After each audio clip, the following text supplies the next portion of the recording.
Hello, I'm Stephanie Evans from Classic Cakes in Salisbury, Maryland, here at WBOC's historic Studio D. You're watching Delmarva Life. And we can't wait to get into the kitchen and cook, or at least look at some of those Smith Island cakes. Eat them, I guess I should say. I start to say you cook, I'll eat. Yeah. Well, you know, the Skipjack is a unique type of commercial wooden sailing vessel used over the past 100 years to dredge oysters from the Chesapeake Bay.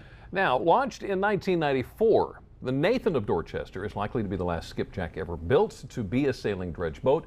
You have a chance to set sail on it. And joining us today to tell us more, our president of the Dorchester Skipjack Committee, Ed Knabb, as well as secretary of the committee, Lou Hyman. Gentlemen, thank you so much for joining us. Well, thank you. Appreciate you being here. Ed, tell me just a little bit about Nathan. It is the newest skipjack. Yes, it's and most likely the last, because the replacement cost to build one today would cost over $1 million. Really? Wow. That boat was built with $125,000 total and 14,000 volunteer man hours. In fact, it's staffed now entirely by volunteers. All the crew are volunteers. And that's the way we're able to keep the boat going. Wow. And you've got old parts. Mm-hmm. Yes, actually, originally recycling. The boat, a lot of it was donated. The winders, which are not on the boat now, but were part of the gear that's used for dredging, came from the Nellie Bird, a boat built in 1911. Gear on the boat, what they call the windlass, for pulling the anchor up, came from the Clarence Crockett. That's 1908. And the steering gear actually was taken off another boat, the Wilma Lee, that was built in 1940. How about that? Now, the Nathan of Dorchester is not being used as a commercial dredger. No, it was built and intended to be a commercial dredge boat. We decided that it's not commercially feasible. It would damage the boat too much. But we do have what's known as a scientific and collector's license.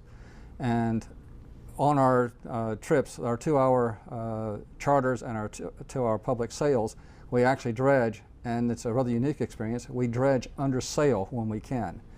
Today, most of the dredge boats actually dredge under power.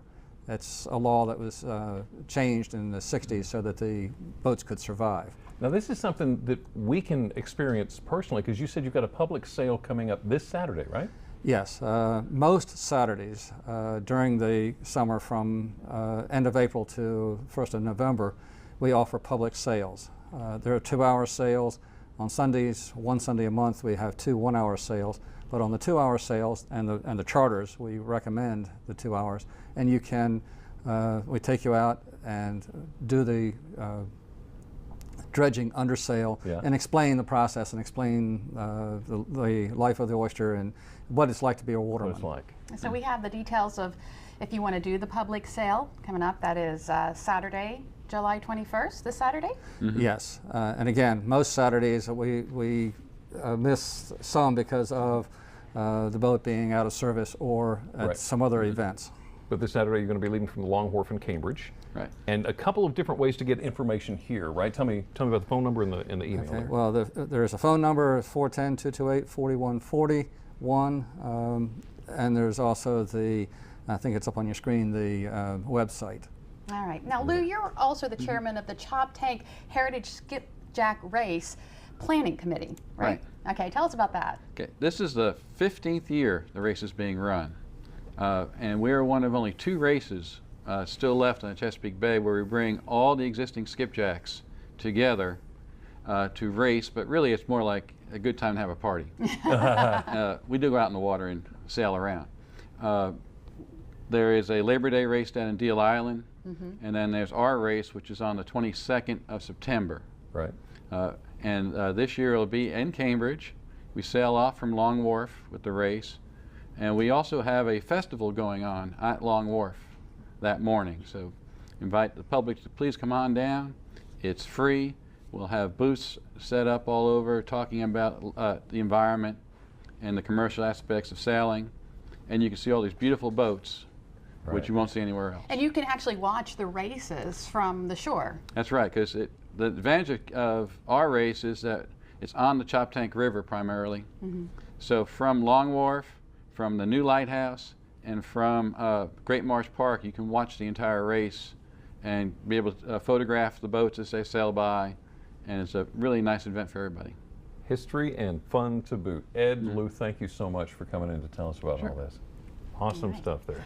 And if you would like to book a ride on the Saturday's public sale of the Nathan of Dorchester Skipjack out of Cambridge, you'll find all the information on DelmarvaLife.com. Just click on the show tab.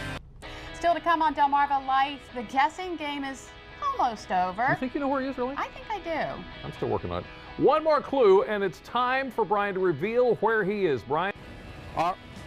All right, guys, here it goes. Your third and final clue. If the others haven't helped, maybe this one will. Get ready. Clue number 3. The town grew in size after it was united with an Indian settlement in 1837. There you have it. That's all I have. We will reveal where I am when we come back. Stay with us.